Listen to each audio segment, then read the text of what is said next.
Você acredita que o amor pode nascer no meio do caos? Que, em meio à mais profunda escuridão, uma luz inesperada pode surgir e transformar tudo? Já imaginou descobrir que cada pilar da sua existência, cada verdade que você abraçou com fervor, cada conquista que você defendeu com unhas e dentes, era, na verdade, uma miragem?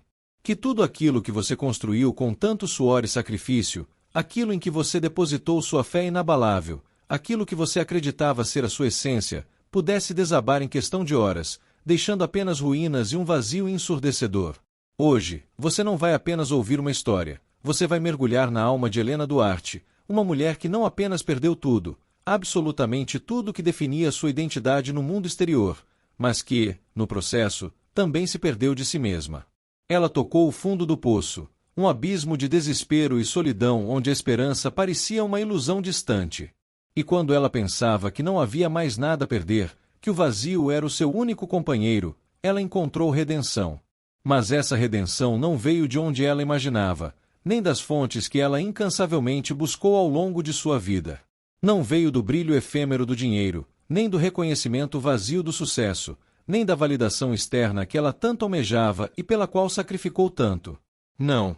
A redenção de Helena veio de um lugar muito mais profundo, mais autêntico, mais real. Veio de dentro, de um espaço que ela havia mantido trancado a 7 chaves, e de conexões humanas que ela havia negligenciado por uma vida inteira. Mas antes de embarcarmos juntos nesta jornada transformadora, quero saber de você, de qual cidade do Brasil você está nos acompanhando? Qual é o seu lugar neste exato momento, enquanto se prepara para mergulhar nesta narrativa? Escreve aí nos comentários, seja Salvador, Rio de Janeiro, São Paulo, Brasília, Manaus, ou qualquer outro canto deste nosso vasto país. Não importa onde você esteja, sua presença e sua cidade fazem parte dessa história também, conectando-nos em uma teia de experiências e emoções. E, por favor, já se inscreve no canal para não perder as próximas histórias emocionantes que vêm por aí. Histórias de pessoas reais, de corações que se abrem para o inesperado, de vidas que se transformam de maneiras que jamais poderíamos prever. Fica até o final, porque esta história não é apenas sobre Helena, é sobre cada um de nós. Ela vai te fazer repensar o que realmente importa na vida, te forçar a questionar as prioridades que você carrega todos os dias, muitas vezes sem perceber o peso que elas impõem. Vai te mostrar, com uma clareza dolorosa e, ao mesmo tempo, libertadora, que, às vezes, a gente precisa perder tudo, cada pedaço da nossa armadura, cada ilusão de controle, para finalmente encontrar o que realmente vale a pena, o que realmente nutre a alma e dá sentido à existência. Então, respira fundo, acomoda-se aí onde estiver, e vem comigo nessa jornada. Uma jornada que promete ser intensa, emocionante e, acima de tudo, profundamente humana. Helena Duarte era o tipo de mulher que, ao entrar em qualquer ambiente, imediatamente capturava a atenção e impunha respeito.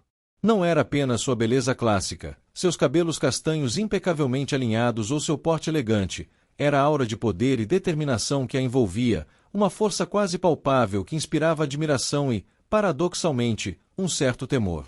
Aos 38 anos, ela não era apenas uma empresária bem-sucedida. Ela era diretora e fundadora da Essência Verde, uma empresa de cosméticos naturais com sede em Belo Horizonte que havia se tornado, em tempo recorde, uma referência inquestionável no mercado. E não estamos falando de uma empresa pequena, um modesto empreendimento. Longe disso. A Essência Verde era uma potência, um colosso no setor. Com filiais estrategicamente localizadas em São Paulo, Rio de Janeiro e Santa Catarina, a empresa faturava milhões por ano, expandindo sua influência e seu portfólio de produtos a cada trimestre. E tudo isso, cada centavo que entrava, cada produto inovador lançado, cada cliente satisfeito que se tornava um embaixador da marca, era resultado direto da visão estratégica, da determinação implacável e, sim, da frieza calculista de Helena. Ela era a mente por trás de cada grande decisão, a força motriz que impulsionava a empresa para frente, sem nunca olhar para trás. Sua disciplina era lendária, quase implacável. Seus concorrentes a temiam, não apenas por sua inteligência e agressividade no mercado, mas por sua capacidade de antecipar movimentos e de inovar constantemente. Seus funcionários a respeitavam profundamente, mas também a temiam, cientes de que Helena não tolerava falhas ou mediocridade. Seus investidores a admiravam, vendo nela a personificação do sucesso e da rentabilidade. E a mídia? A mídia adorava Helena Duarte. Ela era um prato cheio para as revistas de negócios e os programas de entrevistas. A rainha dos cosméticos naturais, proclamavam as manchetes. A mulher que transformou um sonho em império, diziam os artigos, pintando um retrato de uma figura quase mítica, inatingível. Mas por trás de toda essa fachada de sucesso e poder, ninguém, absolutamente ninguém, sabia quem era Helena Duarte de verdade.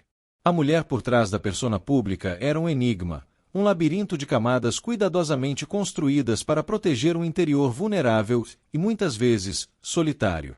Ela vivia sozinha em um apartamento luxuoso no bairro de Lourdes, um dos mais exclusivos e sofisticados de Belo Horizonte. O apartamento era impecável, um verdadeiro santuário de design minimalista e elegância discreta. Tudo estava no lugar certo, cada objeto perfeitamente alinhado, cada superfície reluzente. Era um espaço de perfeição asséptica, quase fria. Parecia mais um showroom de revista de decoração de alto padrão do que um lar onde uma pessoa realmente vivia, respirava e sentia. Não havia fotos pessoais nas paredes, nenhum retrato de família, nenhum registro de momentos de alegria ou afeto. Não havia plantas, nenhum toque de vida orgânica que pudesse quebrar a simetria calculada. Não havia nada que sugerisse que uma pessoa com emoções, com memórias, com uma história, realmente habitava aquele espaço. Era um reflexo de sua própria vida, organizada, controlada, mas desprovida de calor humano. Seus dias começavam antes das 6 da manhã. Sempre antes das 6. O despertador, um som discreto e melódico, era apenas um lembrete, pois sua mente já estava ativa, planejando as horas que viriam. Helena acordava, preparava um café preto, forte e sem açúcar, um ritual diário que a ancorava na realidade, e então se dedicava a uma série de exercícios que ela mesma havia planejado com a precisão de um engenheiro. 45 minutos de musculação intensa, 30 minutos de corrida na esteira, 15 minutos de yoga para alongar e acalmar a mente. Tudo cronometrado, tudo preciso, cada movimento executado com uma determinação quase robótica. Depois, um banho gelado, uma prática que ela acreditava mantinha alerta e focada, um choque para o sistema que a preparava para o dia de batalhas que se anunciava, e então, o trabalho começava. A agenda de Helena era um testemunho de sua dedicação e de sua incessante busca por resultados. Reuniões estratégicas com a diretoria, decisões cruciais sobre o futuro da empresa, análises meticulosas de mercado para identificar novas oportunidades e ameaças. Negociações complexas com fornecedores internacionais, garantindo a qualidade e a sustentabilidade dos ingredientes. Conferências com a equipe de marketing, delineando as próximas campanhas e estratégias de comunicação. Ligações internacionais com parceiros e investidores em diferentes fusos horários. Tudo isso antes do almoço. E depois do almoço. Mais do mesmo, mas com uma intensidade ainda maior. Mais reuniões, mais decisões de alto risco, mais pressão para superar metas e expandir o império. Ela não tinha tempo para distrações. Não tinha tempo para amigos, e, para ser honesta, ela não tinha amigos. Suas relações eram estritamente profissionais, baseadas em interesses mútuos e não em afeto. Não tinha tempo para a família, e sua relação com os pais adotivos era distante, formal, baseada em obrigações sociais e visitas protocolares, desprovida de qualquer calor ou intimidade. Não tinha tempo para hobbies, para lazer, para aquelas pequenas coisas que as pessoas normais fazem para se sentir vivas, para nutrir a alma. O trabalho era sua vida, seu propósito, sua identidade. E, até então, isso bastava. Ou pelo menos era isso que Helena dizia a si mesma, repetindo a frase como um mantra para afastar qualquer dúvida ou sentimento de vazio que pudesse surgir. Havia uma pessoa, porém, que tentava, com uma persistência quase heroica, quebrar essa rotina de ferro. Seu nome era Sônia, e ela era assistente pessoal de Helena há mais de 5 anos. Sônia era uma mulher de 40 e poucos anos, viúva, que criava uma filha pequena sozinha. Ela era a antítese de Helena, atenciosa, dedicada, com um coração grande e aquela qualidade rara de genuinamente se importar com as pessoas ao seu redor, mesmo com a chefe mais exigente que já tivera. Todos os dias, Sônia tentava fazer Helena comer algo além de sua rotineira salada e frango grelhado, sugerindo pratos mais nutritivos, mais saborosos. Todos os dias, ela sugeria, com a maior delicadeza possível, que Helena saísse mais cedo do escritório, que tirasse um tempo para si mesma. Todos os dias, ela tentava lembrar Helena de que havia mais na vida do que trabalho, mais do que números e metas. E todos os dias, Helena a ignorava, ou respondia com uma frieza que cortava o ar. Sônia, você é muito gentil, Helena dizia, com aquele tom polido e profissional que ela usava com todos, uma barreira impenetrável. Mas eu não preciso de cuidados. Eu preciso de resultados. E você, como minha assistente, precisa me ajudar a alcançá-los. Sônia apenas sorria, aquele sorriso triste de quem ama alguém que não sabe receber amor, de quem vê a dor por trás da armadura, e continuava tentando, com uma fé inabalável na humanidade de sua chefe.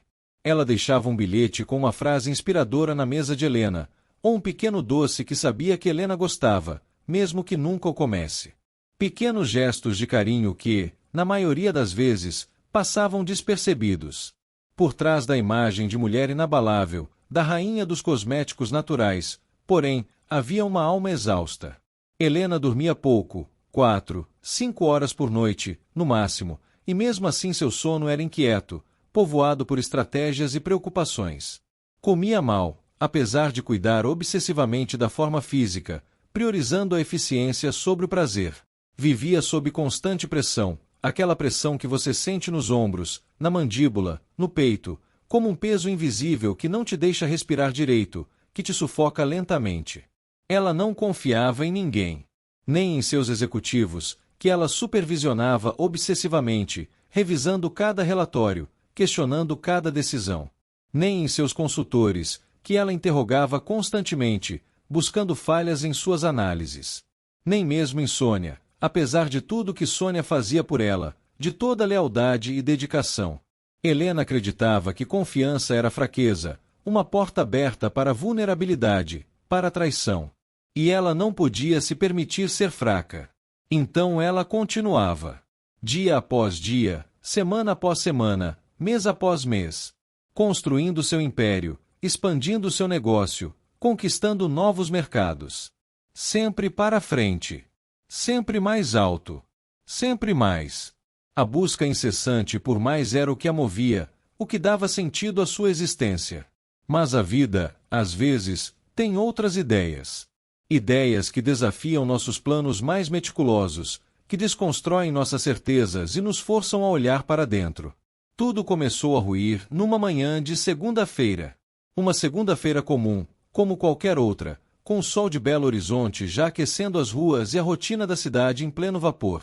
Helena estava em seu escritório, no 32º andar de um prédio espelhado no centro da cidade, a vista panorâmica da metrópole se estendendo abaixo dela, um símbolo de seu domínio. Ela revisava um relatório financeiro complexo, sua mente afiada como sempre, quando o telefone tocou. Era seu assessor de imprensa, Marcos, e a voz dele, geralmente calma e profissional, estava tingida de um pânico mal disfarçado. Helena, temos um problema, ele disse, e a gravidade em sua voz fez o sangue de Helena gelar, embora ela não demonstrasse. Uma denúncia anônima havia chegado à imprensa. Não era uma denúncia qualquer, era uma acusação grave, com potencial para destruir tudo o que Helena havia construído. Acusava a Essência Verde de usar ingredientes tóxicos em seus produtos, especificamente, um conservante que havia sido banido em vários países por ser potencialmente cancerígeno. O nome do conservante foi mencionado, com detalhes técnicos que davam credibilidade à denúncia. Helena sentiu o chão desaparecer sob seus pés, uma vertigem momentânea que ela rapidamente suprimiu. Mas ela não deixou isso transparecer. Sua voz permaneceu calma, controlada, a máscara de ferro firmemente no lugar. Quanto tempo temos? Perguntou, sua mente já processando cenários e estratégias de contenção de crise. 2 horas, talvez 3, antes que a notícia exploda nas redes sociais e se torne incontrolável, Marcos respondeu, a voz ainda tensa. 2 horas. Helena havia enfrentado crises antes. Ela sabia como lidar com isso. Sua mente, treinada para a guerra corporativa, começou a disparar ordens e planos. Reunião emergencial com a equipe jurídica para avaliar a extensão do dano e as possíveis ações legais.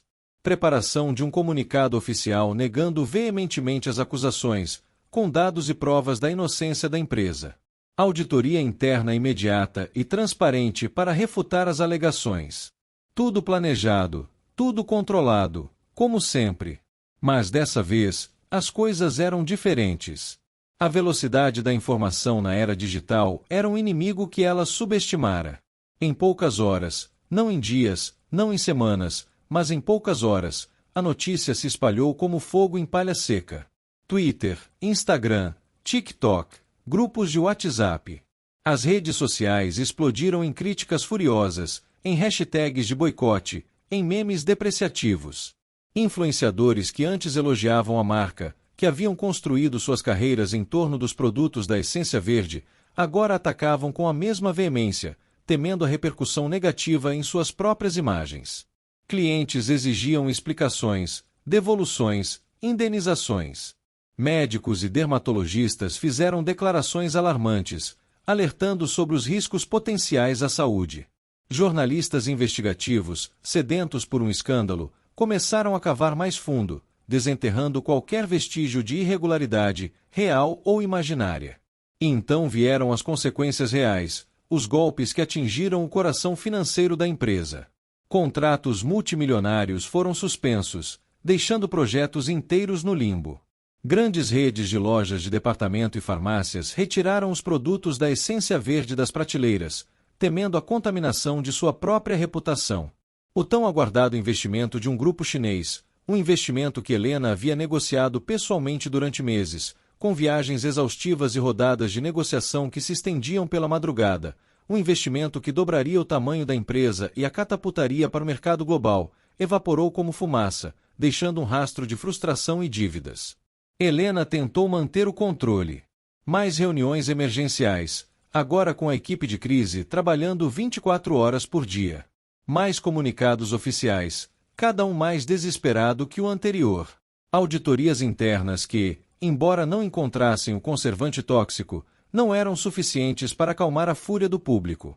Ela trabalhou 48 horas seguidas, sem dormir, alimentada apenas por café e adrenalina, tentando conter o estrago. Mas o estrago já estava feito.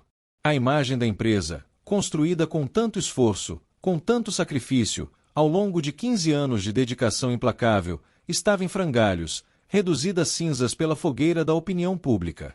E então, 3 dias depois da denúncia, com a empresa em queda livre e sua própria energia se esvaindo, Helena estava em uma apresentação crucial para um grupo de investidores que, por um fio de esperança, ainda estava considerando apoiar a empresa. Ela estava falando, explicando, defendendo a essência verde com a última gota de sua força, sua voz embargada pela exaustão, mas ainda firme. De repente, no meio de uma frase, sentiu o mundo começar a girar. Sua visão ficou turva, como se uma névoa densa tivesse descido sobre seus olhos. Seus ouvidos começaram a zumbir, um som agudo e incessante que abafava as vozes ao redor. Ela tentou continuar falando, tentou se agarrar à realidade, mas as palavras não saíam mais, presas em sua garganta. E então, tudo ficou preto. Helena desmaiou, caindo pesadamente no chão da sala de conferências, diante de todos aqueles investidores que ela tanto precisava convencer, diante de todos aqueles olhares que agora viam não como a rainha dos cosméticos naturais, mas como uma mulher frágil e derrotada.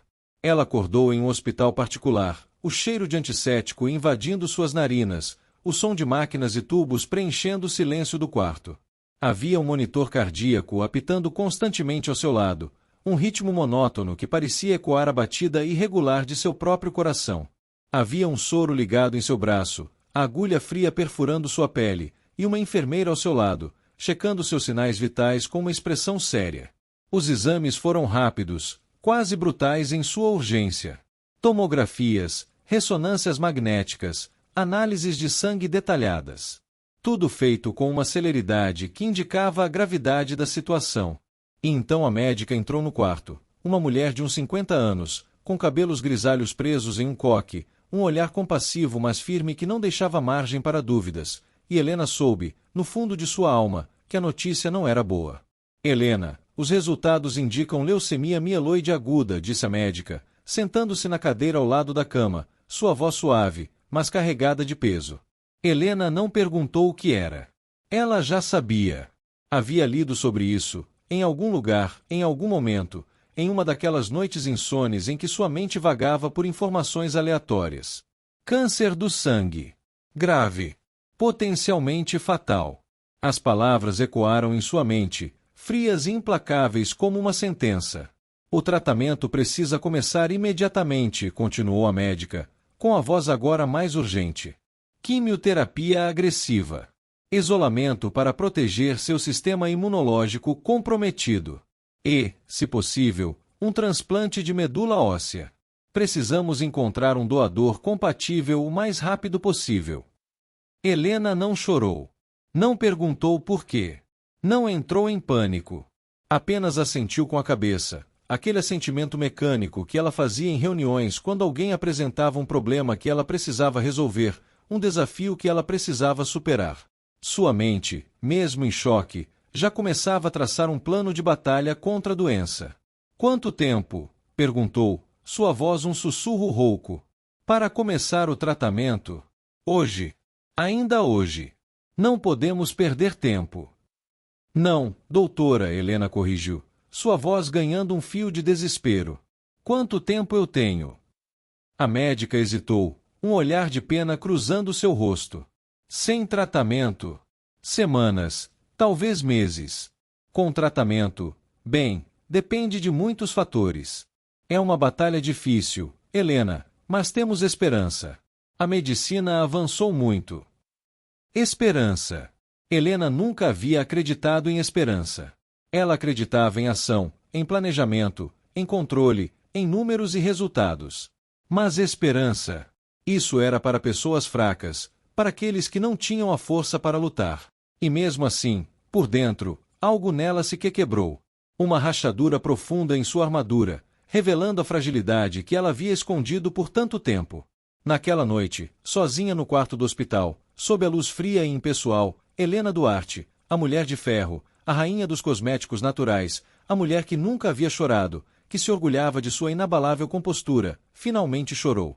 Chorou silenciosamente, com o rosto virado para a parede, para que ninguém visse, para que a enfermeira que entrava e saía não testemunhasse sua queda. As lágrimas escorriam quentes e amargas, lavando anos de repressão, de dor não expressa, de solidão acumulada. Ela havia perdido sua empresa, seu império, sua reputação.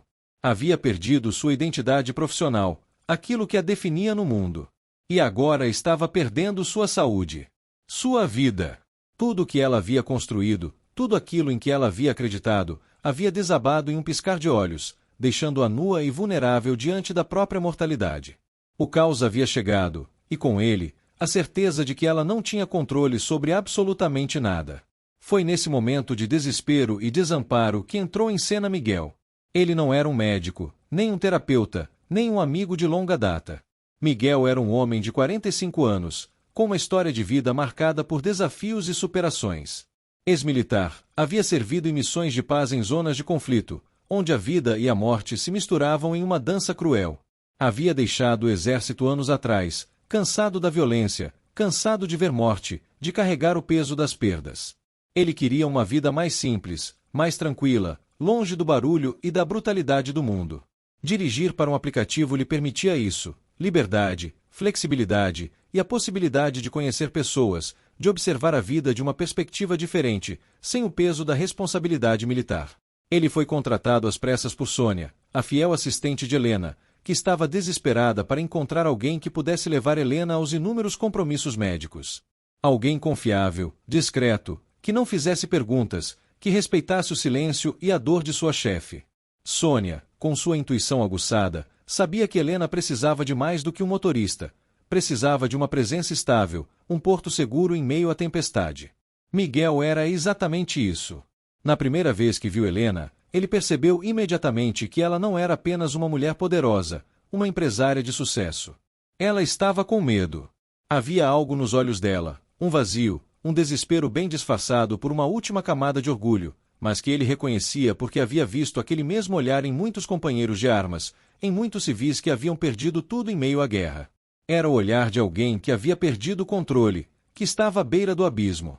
Miguel era um homem de poucas palavras. Havia aprendido, ao longo dos anos, que às vezes o silêncio era mais poderoso do que qualquer palavra, que a presença silenciosa podia comunicar mais do que 1000 discursos. Ele tinha um olhar firme e sereno, daqueles que já viram o pior da vida e ainda assim seguem em frente, com uma resiliência silenciosa. Não havia julgamento em seus olhos. Não havia pena, que Helena detestava. Apenas compreensão, uma aceitação tranquila da realidade, por mais dura que ela fosse. No primeiro dia, Helena entrou no carro sem dizer nada, sua expressão fechada, seu corpo frágil. Miguel apenas dirigiu. Não tentou fazer conversa fiada, não tentou ser amigável ou invasivo. Apenas dirigiu, com segurança, com cuidado, e deixou Helena com seus pensamentos, com sua dor, com seu silêncio. "Você conhece o caminho?" perguntou Helena, depois de alguns minutos, sua voz rouca. "Sim", respondeu Miguel, seu tom calmo e profissional. Nada mais foi dito durante aquele trajeto. Apenas o som do motor e o silêncio pesado entre eles. Mas no dia seguinte, quando Miguel chegou para buscá-la, Helena estava visivelmente mais fraca da primeira sessão de quimioterapia. Seus passos eram lentos, seu corpo tremia levemente. Miguel a viu lutar para abrir a porta do carro, para se acomodar no banco. Ele simplesmente a ajudou, com gentileza, sem fazer um grande alarde sobre isso, sem chamar atenção para sua fragilidade. Ele a segurou pelo braço, um toque firme e respeitoso, a guiou até o carro, e a ajudou a se acomodar no banco de trás, ajustando o cinto de segurança com cuidado. "Obrigada", disse Helena, surpresa com a naturalidade e a delicadeza do gesto. Era algo que ela não recebia há anos, talvez nunca. Miguel apenas assentiu, um pequeno movimento de cabeça que valia mais do que 1000 palavras. Dia após dia, semana após semana, Miguel estava ali. Uma presença constante, inabalável. Quando Helena tinha que fazer quimioterapia, ele a levava, esperava por ela por horas na sala de espera, lendo um livro ou apenas observando o movimento. Quando ela chegava em casa exausta, com náuseas e dores, ele a ajudava a entrar, a subir as escadas, a se acomodar. Quando ela tinha consultas médicas, ele a acompanhava até a porta do consultório, sempre a uma distância respeitosa, mas visivelmente presente. E ele nunca perguntava nada. Nunca fazia perguntas sobre sua doença, sobre sua empresa, sobre sua vida pessoal. Apenas estava ali. Presente. Silencioso. Mas presente. Havia algo naquela presença que começava a mudar Helena, a quebrar as barreiras que ela havia erguido ao longo de uma vida.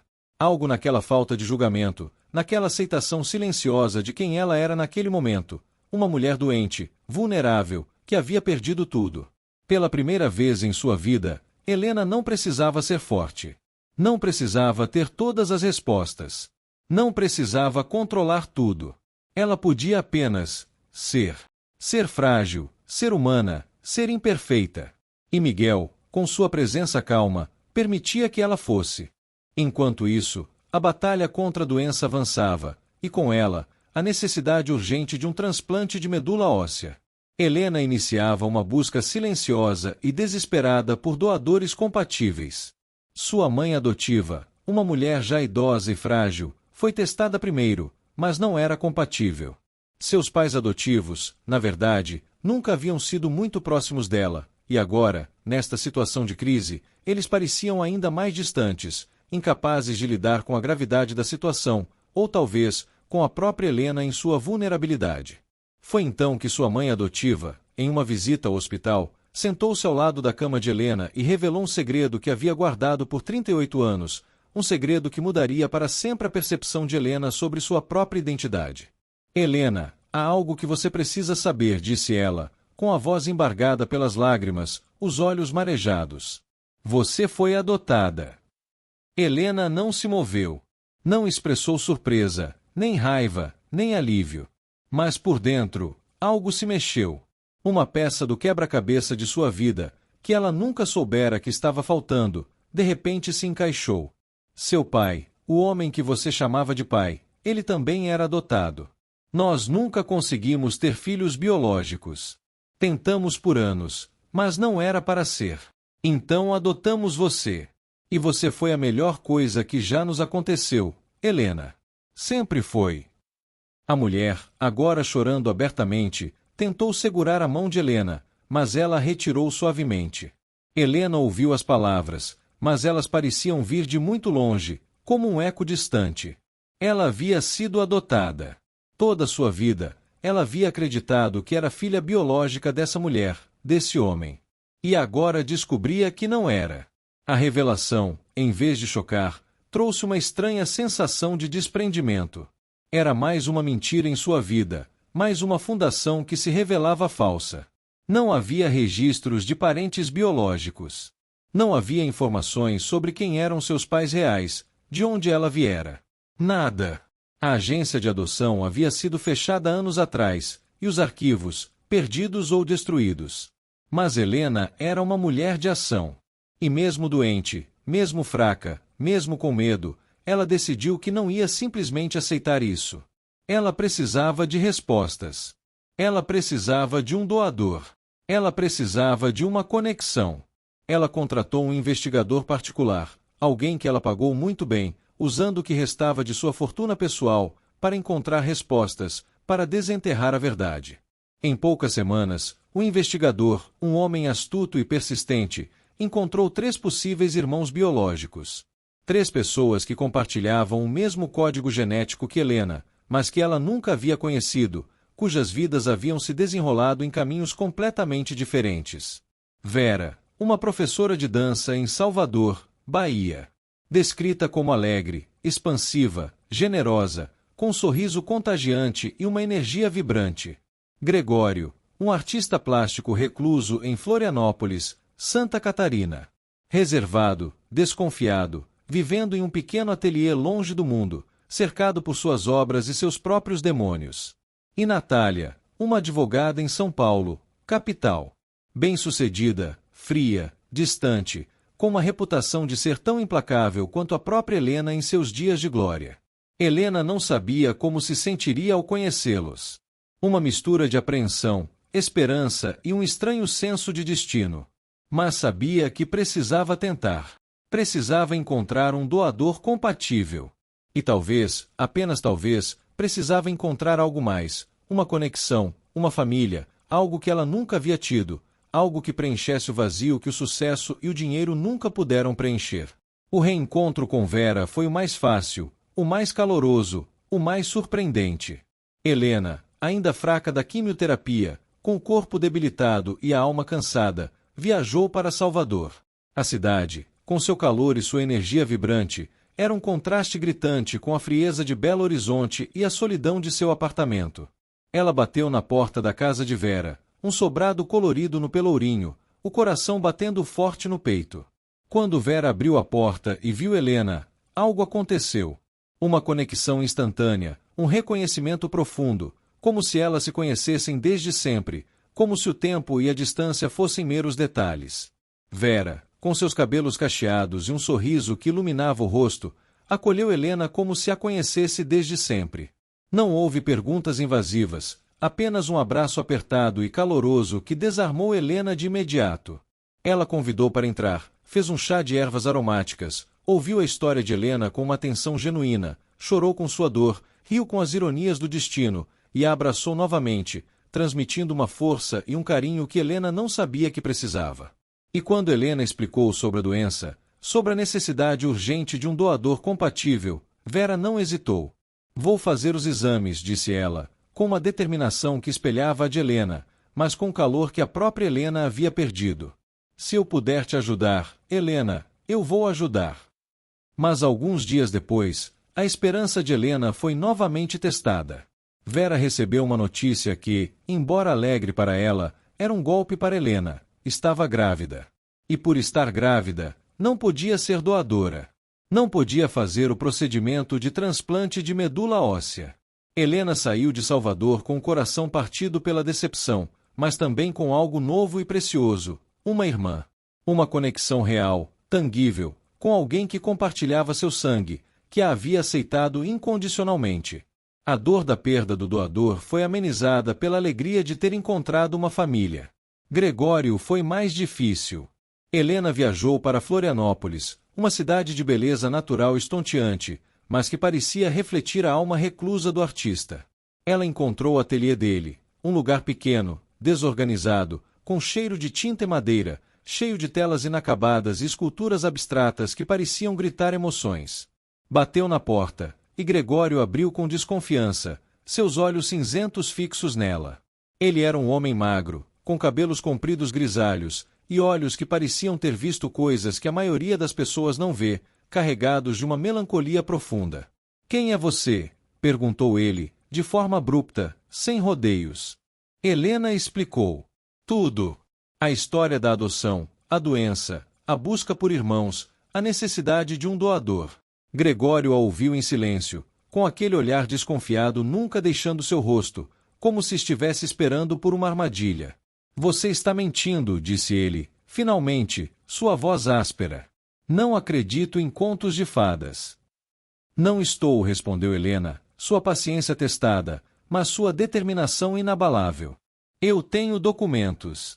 Eu tenho um investigador que pode comprovar tudo. Eu só preciso de ajuda, Gregório." Gregório, sem dizer mais nada, fechou a porta na sua cara. Mas Helena não desistiu. A antiga Helena teria se ofendido e partido. A nova Helena, mais vulnerável e desesperada, sabia que precisava persistir. Ela voltou no dia seguinte. E no dia seguinte. E no dia seguinte. Ela comprou uma de suas obras, uma escultura abstrata de metal que custava uma fortuna, mas que a tocou profundamente, e a colocou em seu quarto de hotel, estudando cada curva, cada sombra. Ela elogiou seu talento, sua visão artística, sua capacidade de expressar emoções complexas através da arte, deixando bilhetes anônimos na porta do ateliê. E aos poucos, muito aos poucos, ela conquistou sua confiança, não com dinheiro ou poder, mas com persistência e reconhecimento genuíno de seu trabalho. Gregório, finalmente, aceitou fazer os exames. Natália, por outro lado, rejeitou Helena com uma frieza que espelhava a frieza que a própria Helena havia mostrado ao mundo por tantos anos. Era como olhar para um espelho. "Não quero envolvimento", disse Natália, quando Helena apareceu em seu escritório em São Paulo, um ambiente tão impecável e impessoal quanto o antigo apartamento de Helena. "Não acredito nessa história de irmãos perdidos. E não vou me submeter a nenhum exame. Tenho uma carreira a zelar, Helena, e não vou arriscá-la por uma fantasia." Helena saiu daquele escritório humilhada, mas determinada.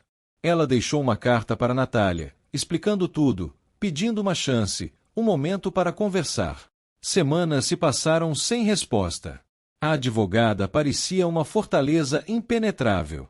Enquanto a busca por seus irmãos biológicos se desenrolava, a relação com Miguel se aprofundava de uma forma que Helena nunca havia imaginado. Ele não fazia perguntas sobre seu passado, sobre sua empresa, sobre por que ela havia perdido tudo. Ele não a julgava. Mas estava sempre ali. Uma âncora em meio à tempestade. Quando Helena chorava sozinha no carro, a caminho de mais uma sessão de quimioterapia, com o corpo exausto e a alma em frangalhos, ele apenas dirigia em silêncio, deixando-a com seus sentimentos, sem tentar consolar com palavras vazias. Quando ela gritava de raiva, raiva pela doença, raiva pela perda de seu império, raiva por ter sido enganada sobre sua própria origem, raiva pela injustiça da vida, ele ouvia, com uma paciência infinita, sem se abalar. E quando ela desabou, literalmente desabou, incapaz de continuar fingindo que estava tudo bem, que era mulher de ferro, ele assegurou. Havia uma noite em particular que Helena nunca esqueceria. Ela havia recebido uma ligação de seu médico informando que os efeitos colaterais da quimioterapia eram piores do que o esperado. Seu cabelo havia caído completamente, deixando-a com uma sensação de vulnerabilidade que ela nunca havia experimentado. Ela havia perdido 20 quilos, seu corpo antes atlético agora era frágil e dolorido. Seu corpo não era mais seu, era um campo de batalha onde a medicina tentava matar o câncer sem matar o paciente, e ela se sentia como um mero espectador de sua própria destruição. Helena chegou em casa, abriu a porta do apartamento silencioso e simplesmente desabou. Não havia mais força para se manter em pé, para manter a fachada. Não havia mais controle. Não havia mais a mulher de ferro. A armadura havia se desfeito em pedaços. Miguel, que a havia levado para casa e estava esperando para ter certeza de que ela estava bem, a encontrou sentada no chão da cozinha, com a cabeça entre os joelhos, chorando convulsivamente, um som gutural de dor e desespero. Ele não disse nada. Não tentou abraçá-la imediatamente, sabendo que ela precisava de espaço. Apenas se sentou ao seu lado, no chão frio da cozinha, e ficou ali. Horas. Apenas ficou ali, uma presença sólida e silenciosa, um pilar de apoio. O tempo parecia parar. E quando Helena finalmente levantou a cabeça, os olhos inchados e vermelhos, Miguel a olhou nos olhos, aqueles olhos que haviam visto tanto, que haviam enfrentado tanto, que haviam testemunhado a crueldade da guerra e a fragilidade da vida, e disse algo que mudaria tudo, algo que penetrou a última barreira de sua alma. Você não está sozinha. 3 palavras simples. Mas para Helena, que havia passado a vida toda sozinha, que havia construído seu império sozinha, que havia enfrentado cada crise sozinha, que havia se isolado do mundo por medo de ser fraca, aquelas 3 palavras significavam tudo. Elas eram um bálsamo para sua alma ferida, uma promessa de que, mesmo no fundo do poço, havia alguém ao seu lado. Eu estou aqui, continuou Miguel, sua voz calma e firme, sem um pingo de pena, apenas de aceitação. Não importa o que aconteça. Não importa o que você esteja passando. Eu estou aqui. E Helena, pela primeira vez em sua vida, acreditou que alguém realmente a amava.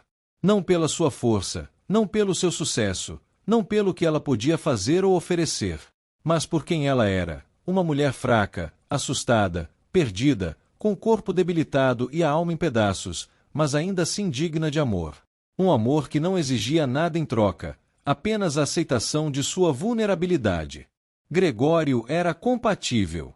Os exames confirmaram. Ele poderia ser o doador de medula óssea que Helena precisava. A notícia trouxe um misto de alívio e gratidão. A cirurgia foi marcada para uma segunda-feira, em um hospital de referência em São Paulo. Helena passou o fim de semana anterior em um estado de ansiedade mista, esperança de que finalmente pudesse se curar, medo de que algo desse errado, gratidão profunda por Gregório estar disposto a fazer isso por ela, por um irmão que ele mal conhecia. Miguel ficou ao seu lado o tempo todo. Ele a ajudou a preparar as malas para o hospital, com uma delicadeza que contrastava com sua força física. Ele a levou até lá, dirigindo com a calma e a segurança de sempre. Ele ficou na sala de espera enquanto ela fazia os últimos exames antes da cirurgia, um livro aberto em suas mãos, mas seus olhos sempre atentos à porta do consultório. Mas na noite anterior à cirurgia, um novo exame foi feito. Um exame de rotina, apenas para confirmar que tudo estava pronto, que não havia nenhuma complicação de última hora. E então o médico entrou no quarto com uma expressão estranha no rosto. Não era a expressão de alguém que trazia más notícias, mas também não era de alívio. Era uma mistura de confusão, constrangimento e uma ponta de surpresa. Helena, preciso falar com você sobre algo, disse ele, sentando-se na cadeira ao lado da cama, sua voz mais hesitante do que o normal. Helena sentiu o coração disparar. Algo havia dado errado. Ela se preparou para o pior, para mais uma notícia devastadora. Houve um erro nos exames iniciais, continuou o médico, sua voz quase um sussurro. Os exames foram trocados.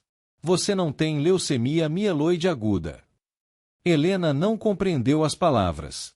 Elas não faziam sentido. Seu cérebro, acostumado à lógica e à precisão, não conseguia processar aquela informação. Há uma paciente homônima, mesma idade, nome muito parecido, internada no mesmo dia, que está doente. Os exames dela foram marcados com seu nome. E seus exames foram marcados com o nome dela.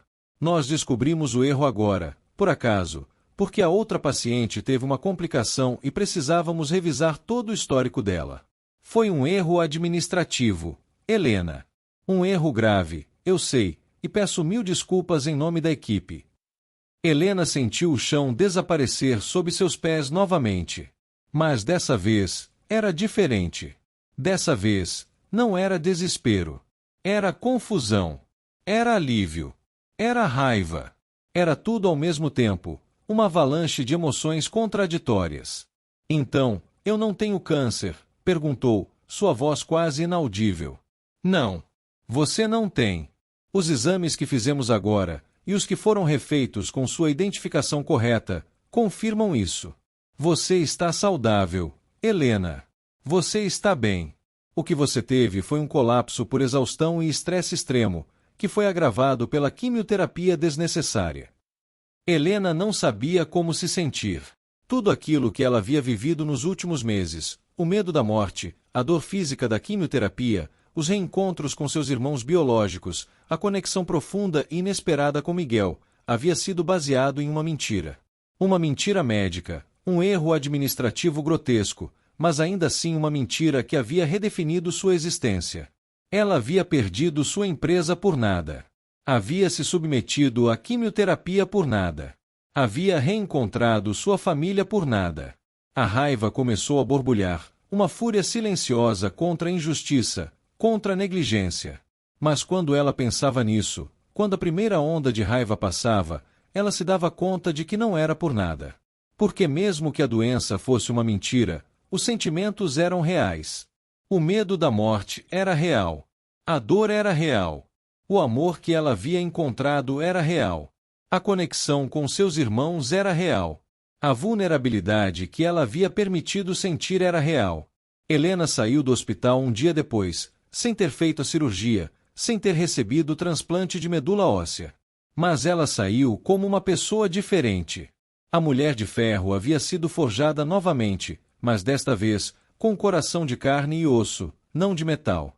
Ela decidiu, naquele momento, que não ia voltar à antiga vida. Não ia voltar para o apartamento frio em Lourdes, para a prisão dourada que ela havia construído para si mesma.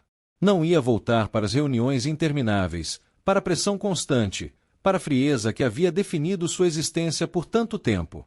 A experiência de quase morte, mesmo que baseada em um erro, havia sido um catalisador, um despertar brutal. Ela deixou a presidência da Essência Verde nas mãos de Sônia, que havia se mostrado muito mais capaz do que Helena jamais havia reconhecido. Sônia, que havia tentado cuidar dela por tantos anos, que havia tentado lhe mostrar que havia mais na vida do que trabalho, finalmente tinha a chance de liderar a empresa, de aplicar sua humanidade e sua visão. Helena sabia que a empresa estaria em boas mãos, talvez até melhores, com alguém que valorizava as pessoas tanto quanto os lucros. E Helena criou uma fundação para ajudar pacientes com leucemia mieloide aguda, a doença que ela não tinha, mas que havia mudado sua vida completamente. Ela usaria sua experiência, sua rede de contatos e o que restava de sua fortuna para fazer a diferença na vida de pessoas que realmente enfrentavam a batalha que ela pensou ter enfrentado. Ela se dedicou a reconstruir os laços com sua nova família, com uma intensidade e um carinho que ela nunca soubera que era capaz de sentir. Com Vera, que deu à luz uma menina saudável e a chamou de Helena, em homenagem à irmã que o destino lhe trouxera. A pequena Helena cresceria sabendo que sua existência era um símbolo de amor e recomeço. Com Gregório, que finalmente começou a confiar em alguém além de si mesmo, que encontrou na irmã um apoio e uma admiração que o impulsionaram a sair de seu isolamento. E com Natália, que, tocada pela mudança radical de Helena, pela sua vulnerabilidade e sua nova missão, finalmente aceitou encontrá-la, não como advogada, mas como irmã. Miguel, que havia se afastado por achar que Helena não amava, que havia pensado que ela o via apenas como motorista, como alguém útil mas descartável, como mais um funcionário, voltou. Ele havia se sentido usado, um mero instrumento em sua jornada. Mas Helena não o deixou ir. Ela o procurou, abriu seu coração de uma forma que nunca havia feito com ninguém, e o convenceu de que o que eles tinham era real, era profundo, era amor. Helena vendeu o apartamento em Lourdes. Aquele lugar frio, perfeito, vazio, que havia sido um símbolo de sua solidão e de sua busca incessante por controle. Ela vendeu por um preço que poderia ter investido em sua empresa, mas ela não se importava mais com dinheiro. Ela vendeu e comprou uma casa simples, com jardim, em um bairro tranquilo de Belo Horizonte.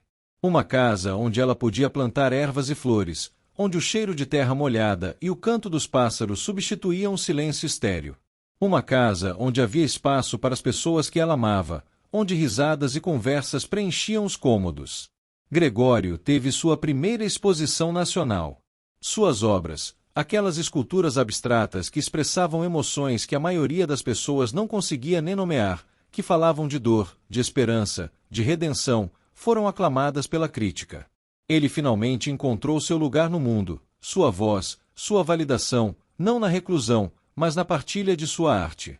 Vera deu à luz uma menina saudável, como havia dito que faria. E aquela menina cresceu cercada por amor, cercada por uma família que havia sido reunida por um erro médico que se tornou a coisa mais certa que já havia acontecido na vida de Helena. Natália, a advogada fria de São Paulo, finalmente abriu seu coração. Ela começou a usar suas habilidades legais para ajudar a fundação de Helena, trabalhando pro bono para garantir que pacientes com leucemia tivessem acesso aos melhores tratamentos, que tivessem voz e apoio. Ela encontrou um propósito além do lucro, uma conexão com a humanidade que a transformou. E Miguel? Ele estava ali, todos os dias, ao lado de Helena. Não como motorista, não como empregado, mas como companheiro. Como alguém que havia escolhido estar ali, não porque precisava, mas porque queria. Porque a amava. Eles não falavam de amor com palavras grandiosas. Não precisavam. O silêncio entre eles dizia tudo. Aquele silêncio que havia começado naquele primeiro trajeto no carro, quando Miguel apenas dirigia e deixava Helena com seus pensamentos. Aquele silêncio havia se transformado em algo muito mais profundo, uma compreensão mútua, uma aceitação completa, uma presença que não exigia palavras, apenas a certeza de que um estava ali para o outro. Helena aprendeu que a vida não é feita de controle, mas de entrega. Que o amor não exige perfeição, mas presença, vulnerabilidade e aceitação. E que, às vezes, é preciso perder tudo, sua empresa, sua reputação, sua identidade, sua saúde, para finalmente encontrar o que realmente importa, o que realmente nutre a alma e dá sentido à existência. Ela aprendeu isso todos os dias. Quando acordava ao lado de Miguel e via aquele olhar calmo, aquela aceitação silenciosa que a fazia sentir-se segura. Quando plantava flores no jardim e sentia a terra nas mãos, conectando-se com a vida de uma forma que nunca havia feito antes. Quando recebia uma ligação de Vera contando sobre os primeiros passos da pequena Helena, ou sobre uma nova travessura. Quando via Gregório em uma vernissage, cercado de admiradores, finalmente acreditando em seu próprio talento e em seu valor. Quando Natália a abraçava, aquele abraço que havia levado meses para acontecer, mas que valia cada segundo de espera, um abraço que selava a reconciliação e o amor fraternal. A vida que ela havia construído antes, aquela vida de ferro, de controle, de solidão, de busca incessante por validação externa, havia desaparecido. E no lugar dela, havia algo muito mais bonito. Algo muito mais real. Algo que a preenchia de uma forma que o sucesso nunca conseguiu. Havia dias em que Helena se perguntava o que teria acontecido se o erro médico não tivesse ocorrido. Se ela tivesse realmente tido leucemia. Se tivesse morrido. Ela chegava à conclusão de que, de certa forma, ela havia morrido. A Helena antiga havia morrido. A mulher de ferro havia desaparecido, levada pelas lágrimas e pela dor. E no lugar dela, havia nascido uma nova Helena, mais fraca fisicamente, sim, mas também mais forte em espírito. Mais vulnerável, mas também mais corajosa para amar e ser amada. Mais humana. E essa Helena era infinitamente melhor. E assim termina a história de Helena e Miguel. Uma história de recomeços inesperados, de laços familiares reencontrados, e de um amor que nasceu no silêncio, floresceu na vulnerabilidade e se consolidou na aceitação. É a prova viva de que, mesmo quando tudo parece desabar, a vida tem a capacidade de nos surpreender com presentes que jamais poderíamos ter imaginado. Mas essa história não termina aqui, não realmente. Porque histórias como essa, histórias de pessoas que perdem tudo e, no processo, encontram algo infinitamente melhor, algo mais verdadeiro e significativo, essas histórias continuam. Elas continuam todos os dias, em cada decisão que Helena toma, em cada momento que ela escolhe estar presente em vez de estar controlando, em cada vez que ela permite que as pessoas que ama vejam fraca, sem medo de ser julgada. Porque é nessa fraqueza, nessa vulnerabilidade assumida, que reside a verdadeira força. É na capacidade de se despir das máscaras e aceitar a própria humanidade que encontramos a coragem para viver plenamente. Você sabe, quando começamos essa história, eu perguntei, você acredita que o amor pode nascer no meio do caos? E agora, Depois de conhecer Helena, depois de acompanhá-la nessa jornada vertiginosa de destruição e reconstrução, depois de testemunhar sua transformação de uma mulher de ferro em uma mulher de coração, eu tenho certeza de que a resposta é um retumbante sim. O amor não nasce em circunstâncias perfeitas. O amor não nasce quando tudo está sob controle, quando a vida é um mar de calmaria. O amor nasce quando você está quebrado, quando você está assustado, quando você está perdido, quando você não tem mais nada a oferecer além de sua própria fragilidade. O amor nasce quando alguém olha para você naquele estado, quebrado, assustado, perdido, e, em vez de fugir, estende a mão e diz: eu estou aqui. Você não está sozinho. Miguel não amava Helena porque ela era poderosa, porque tinha um império, porque era a rainha dos cosméticos naturais. Ele a amava porque ela era humana, porque ela permitiu que ele a visse em sua vulnerabilidade mais profunda, porque ela confiou nele o suficiente para deixar cair aquela máscara de mulher de ferro, para mostrar a alma exausta e ferida que se escondia por trás dela. E é por isso que a história deles é tão bonita. Porque é real. É um amor que não se baseia em fantasias, mas na dura realidade da vida, na aceitação mútua das imperfeições. Na vida real, o amor não é perfeito. O amor é complicado. O amor é duas pessoas escolhendo estar juntas, dia após dia, mesmo quando fica difícil. Especialmente quando fica difícil. É a escolha de permanecer, de apoiar, de amar, mesmo quando o caos se instala. Agora eu quero saber de você, qual parte dessa história mais te emocionou? Qual momento te tocou mais profundamente?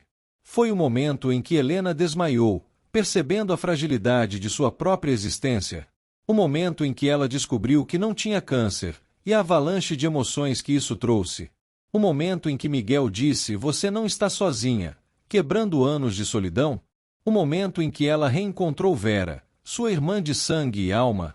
O momento em que ela finalmente permitiu que alguém a amasse por quem ela realmente era, sem máscaras ou defesas? Escreve aí nos comentários. Quero saber qual parte tocou seu coração, qual reflexão essa história despertou em você. Sua perspectiva é muito importante para nós. E se você ainda não se inscreveu no canal, aproveita agora. Não perca a chance de fazer parte da nossa comunidade. Tem muita história emocionante vindo por aí. Histórias de pessoas reais, de corações que se abrem para o inesperado, de vidas que se transformam de maneiras que jamais poderíamos prever. Histórias que vão te fazer rir, chorar, questionar suas prioridades e repensar o que realmente importa na vida. Tem histórias de amor que floresce contra todas as probabilidades, desafiando o destino. Tem histórias de famílias que se reúnem depois de anos separadas, curando feridas antigas. Tem histórias de pessoas que perdem tudo e encontram algo melhor, algo mais autêntico. Tem histórias de coragem, de vulnerabilidade, de humanidade em sua forma mais pura. E você não vai querer perder nenhuma delas. Então se inscreve no canal. Ativa as notificações para ser o primeiro a saber quando uma nova história for ao ar. E volta aqui em breve para a próxima história. Porque a vida é feita de histórias. E as melhores histórias são aquelas que nos fazem lembrar que não estamos sozinhos. Que há outras pessoas lá fora passando pelo mesmo que a gente. Que há esperança, mesmo nos momentos mais sombrios. Que há amor, mesmo no meio do caos. Que há sempre uma chance de recomeçar, de se reinventar, de encontrar um novo propósito. Helena Duarte aprendeu isso. E agora você também sabe. Obrigada por estar aqui comigo nessa jornada. Obrigada por ouvir a história de Helena. Obrigada por permitir que essa história tocasse seu coração e sua alma. Até a próxima história.